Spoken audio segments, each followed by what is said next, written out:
Hello and welcome into another edition of the Scorching Start on the Birds Broadcast Network. I'm your host, Sammy Miller, alongside your broadcasters, Ian Nicholas and Dylan Pescatore.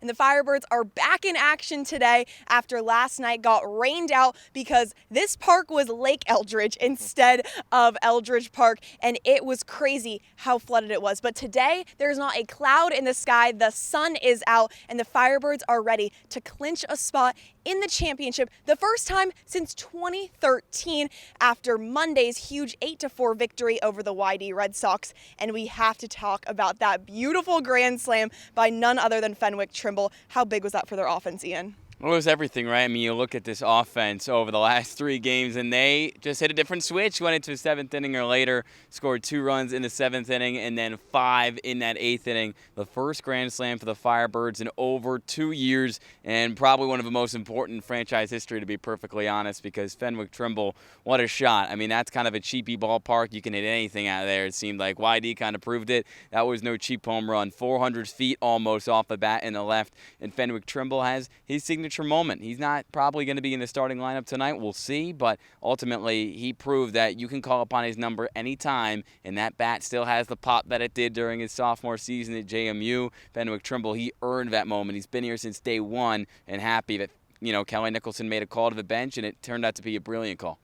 And one of the biggest themes so far for the Firebirds this playoffs is having a starter that really sets the tone on the mound, and Evan Truitt did just that. He had a very strong first 4 innings, but the star of the show was Everett Catlett, the incredible pitcher from Georgetown. He went 5 innings. How incredible was his performance? Well, Sammy, you had Evan Truitt go 4 innings, and then it was kind of a question for the Firebirds. Who would get the last 5? Everett Catlett only pitched 1 game for the Firebirds. It was the last game of the regular season, and he did not pitch a good inning. He allowed 4 runs, 2 of them being earned, and walked 3 as well. It was not his best stuff. He knew it, and we knew it, and all the fans knew it as well. But he came in, and it seemed that he was going to get a few lefties out in the YD order because he has a lefty throwing 94-95 from that left side, a sidewinder, and he did just that, but then he kept on going and going and going all the way to the 8th, and then the 9th. He got into the 9th because the Firebirds didn't make it a save situation. They scored 5 runs in the 8th inning, which made it 8-4.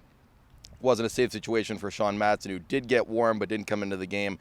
Catlett was huge, saved the bullpen again. 3 of the 4 playoff games this year for the Firebirds, 2 of 3, 2 pitchers used. Absolutely incredible. And another person who has been huge for the Firebirds, not only in the regular season, but especially in the playoffs, is none other than Owen Carpellotti. Time and time again, he has these timely at-bats, whether it's a sac fly, a walk, or a bunt. He really does it all, Ian. He does it all. He's unselfish. Everett Catlett could probably tell you that as his Georgetown teammate. So that was a cool moment to see Carpellotti catching for Catlett as he closed out that game. But Carp has had 3 really big at-bats in these playoffs. And, again, they're not the most flashy ones, right? Whether it was that hit in the center field in Game 2 against Harwich, which just died in front of Devin Obie, the center fielder, or just a few nights ago, the game you're talking about with this big, you have Boston Mabius on the mound, and Mabius has made a lot of batters look silly this year in the Cape Cod Baseball League. Fenwick Trimble could tell you that. He told us that after the game, but he lays off the big curveball of Mabius's that's fooled so many batters this summer, not once, not twice, but just enough times to work out a walk. And in a situation where I knew he wanted to provide the big swing, he didn't, because he knew that Fenwick Trimble or Jake Casey, both guys were getting hot on the on-deck circle, ready to take a swing at it. Ultimately, it's Trimble, and Carpellotti passes the baton. That's been the saying all summer. If you don't pass the baton, good things won't happen, and this team has been as selfless as it gets. Now focusing on today's game, it's going to be Jaden Winter starting for the Firebirds on the mound. He's a pitcher from ECU, and he actually has some experience playing against the YD Red Sox last week. What'd you like from that performance? Yeah, he went 2 innings in his first performance for the Firebirds, went 2 innings, allowed 1 run in those 2 innings. He was getting his feet wet in his Cape Cod Baseball League debut. He's only pitched twice for these Firebirds, and he's coming in after pitching Game 2 against Harwich. He pitched 2 innings, went 1-2-3 in both innings. So today is going to be a little bit of a different game for the Firebirds because they don't have that starter that's going to go 6-7 innings. Winter, who usually does over at ECU, is not going to be able to do that because he pitched just 3-4 days ago. Today, expecting 2 to 3 innings. Head to the bullpen. Today is a big day for the bullpen for the Firebirds. How can they cover the last 6 to 7 innings?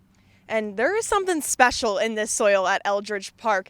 These Firebirds love playing here. They love seeing the entire hill being filled, and I know tonight will be nothing different. So how special would it be to get this win and clinch a spot in the championship right here at Eldridge Park? Oh, it would be amazing. I mean, I know people at home can't see it, but right behind the camera is just beautiful scene from Eldridge. Not only is it a great day, as you've already talked about, Sammy, but there's probably more chairs laid down than we have seen all summer long. It's because it's a Firebirds team that has not been of a championship in 10 years, but is an opportunity to bring this town and this community, which always rallies around the Firebirds, a little something more. I mean, the Firebirds towards the top of the league in attendance on a year. I would expect nothing short of 3,000 people here tonight, maybe even close to 4,000. We'll see. Because if it's a close game and, YD's well rested, their bullpen's going to look good, I think it's going to be a pitching battle. And if it stays close, the Hill's just going to continue to get more packed and more packed. And the Firebirds hoping for maybe another dramatic finish, because that's what they've been so good at doing over these last few playoff games. Maybe even another walk-off. Who knows here at Eldridge Park? Anything is possible.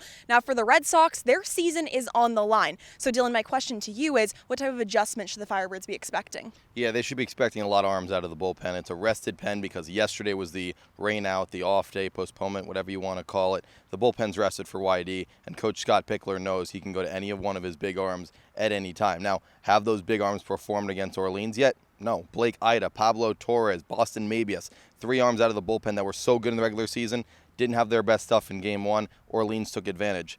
How can they do so in Game 2? Expect an arm like Gage Williams to start, Gavin Bruni, the lefty from Ohio State, to follow possibly, and Landon Beitelscheiss. He's still waiting in that bullpen. He hasn't pitched yet in the series.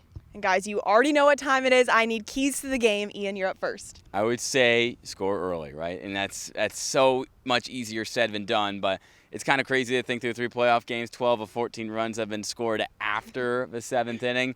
You got to score, I think, at least 2 to 3 before you hit that 7th-inning mark. It's not necessarily a losing formula, right? Clutch hitting and great pitching has won you 3 games in a row, but let's make it a little easier in a day like as Dylan said. Jaden Winter probably not going to go longer than 2 or 3 innings. Give your entire bullpen some run support. Make it a little less stressful at the end of the day. And Dylan, how about you? What's your key? Mine is the battle of the bullpens today. Both starters are not expected to go very long in this game, so it's all about the guys in the bullpen beyond the outfield wall. For Orleans, possibly a Ryan Reeses. Sean Matson hasn't pitched in this series yet, along with some other big arms from the left and the right side, and YD has a rested bullpen today. If you win the bullpen battle, you're possibly winning this game. Fans better buckle up their seatbelts because it is going to be a fun one today. It's the Firebirds, it's the YD Red Sox. Stay tuned for a lot more content on the Scorching Start. All right, let's go to war, boys. You guys can get out. I'm now joined alongside Firebirds manager Kelly Nicholson. Coach, what I keep hearing is 3 down, 3 to go, in big part due to Fenwick Trimble's beautiful grand slam. How was experiencing that with your team? Yeah, that was really exciting, right? Sammy, he knew if it was a lefty on the mound and Casey's spot came up, he was going to pinch hit, so he was ready. And, he delivered, man. He hits left-handers well, and he hit that one well the other day, so it was good to see. He's a great kid. He works hard. It's a great attitude. He's a great teammate, so you're happy when guys like that have success. What does that say about your team, that no matter if they're in the starting lineup or if they're not, they're always ready to go at any point in the game? Yeah, I think one of the really cool things, Sammy, about this team, they've accepted their roles really well.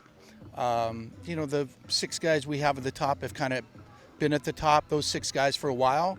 But, Henry and Carp have played every other day, and Tufty and Case and Finney have kind of gone the left-right platoon thing. And Rubes has been in that DH spot. His hand's bugging him a little bit, and he's not going to be in the lineup today.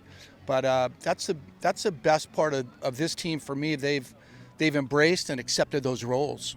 And I feel like a broken record, but in the best way possible. The pitching was phenomenal. Mm-hmm. Evan Truitt and Everett Catlett had a great night. How big were those 2 performances? Yeah, it's big when you can have a playoff game and only go through 2 arms, right? Cat came up big.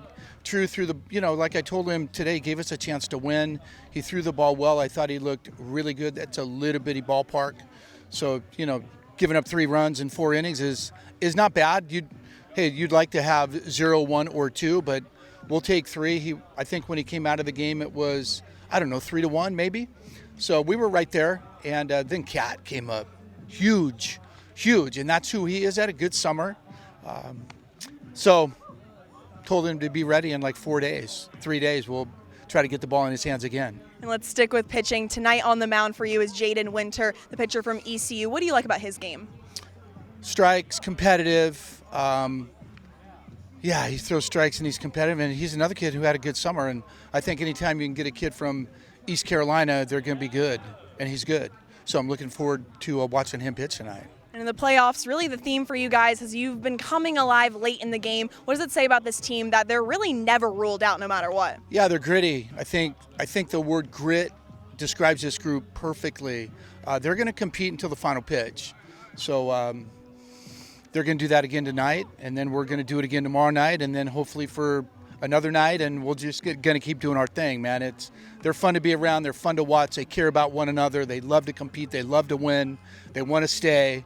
And, yeah, I'm excited to get this thing going, man. I'm ready to go right now. And we still have about 45 minutes until first pitch, and when you look out onto this hill, it looks like it's going to be a packed night. Yeah. How excited are you for tonight's game? Yeah, it's gonna be. There were some really optimistic fans yesterday during the rain.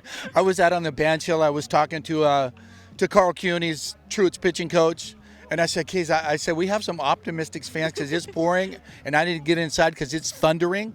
But yeah, they're gonna fill the hill tonight. It's gonna be cool. There's nothing like playoff baseball in Orleans. It's going to be incredible. Thank you so much and good luck tonight. You bet. Thank you, Sammy. Hey, set the tone, boys. I'm now joined alongside UC Irvine's Joe Oyama. Joe, you've had an incredible summer. How have the last 2 months been for you? Well, it's been great, like playing baseball in the Cape and, like being able to, around my teammates, coaches, stuff, and you guys, yeah, it's been great. And Joe, these teammates, they just absolutely adore you. Everyone here adores you. How awesome is it to form these relationships with really your brothers now? Well, I love it. I love all the teammates and then just being, around them, just every day, I feel like getting closer to them and then, yeah, I love it. And at Eldridge Park, anytime you go up to bat, the place is rocking. They're yelling your name after the games. These kids are coming up to you to sign their balls. How cool is this experience? It is cool, I've never been I've never had that experience before, like playing the baseball in the Cape and then, like being able to, share the moments with the fans and the teammates, it is cool. And Joe, you're from Japan, so how was it growing up there and really finding your love for baseball? Well, baseball is always part of my life, so yeah, just playing baseball from age of maybe 6. Yeah, baseball is my life, part of life, yeah. And at 18 years old, you decided to jump on a plane and come out to America, really leaving behind a lot of what you grew, your family, your friends. How hard was that? It was hard, but at the same time, I had a lot of people that helped me a lot. So it was kind of easy to get used to it and then translate everything from Japan to here. So yeah, I'm so grateful to have those people help me. And on top of all of that, you also had to learn a completely new language while learning how the Americans play baseball. So were there any challenges that came with that as well? Well, yeah, language is one of the toughest part for me because I came here without knowing any English words, and then just spending time with my teammates, friends, my host family and stuff, and then watching movie stuff. That's the way I learn English. So yeah, it was tough, but definitely helps me a lot. And speaking of teammates, Matt Hallback has been with you for a few years now. Last summer, you were with the Apple Sox. This summer, of course, he's your Firebirds teammate. How special is your guys' relationship? It's special. He's been one of my best friend, and since last summer, we've been talking almost every day, even during school. When we face each other, we went out dinner together. Yeah, it's been great. And you guys were both named to the All-Star team this season in Orleans, and then you got the East Division MVP. How cool was that experience being able to play with some of the best athletes in the country? It's great. In the Cape, facing against some of the best guys in the country every day, definitely makes me better player, playing game. And then I've never thought about, when I got here first time 4 years ago, a kid from Japan, didn't speak English well, now playing the Cape, I've never thought about it. And on top of all of those accolades, you also got the team MVP. How special was that honor getting it a few games ago? It's great. Yeah, I never thought about, MVP, those our stuff, but yeah, as soon as I knew that I won that MVP, the team MVP. Yeah, I was so happy about it. And you also have the trust from not only the coaches, but your teammates as well. You've been in the leadoff position basically this entire summer. How well do you like that position and how it fits your game? I mean, I love leading off. You know, like I've been hitting lead off since my junior college. So like I'm really comfortable up there, and then I know like what to do. I know what I need to do for the team to win. So yeah, I'm like enjoying it. And speaking of UC Irvine, you're coming off a great season with the Anteaters. What do you love about playing for that team? Well, UCI is a really good place. I mean, I love my teammates, coaches, staff over there. Like they made me feel like home, at UCI, and then it's special playing for UCI.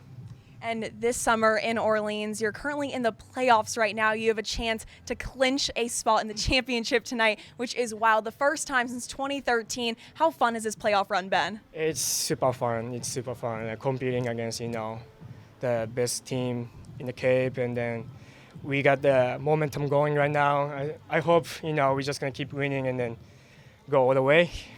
Awesome. Well, thank you so much, Joe, and good luck tonight. Thank you.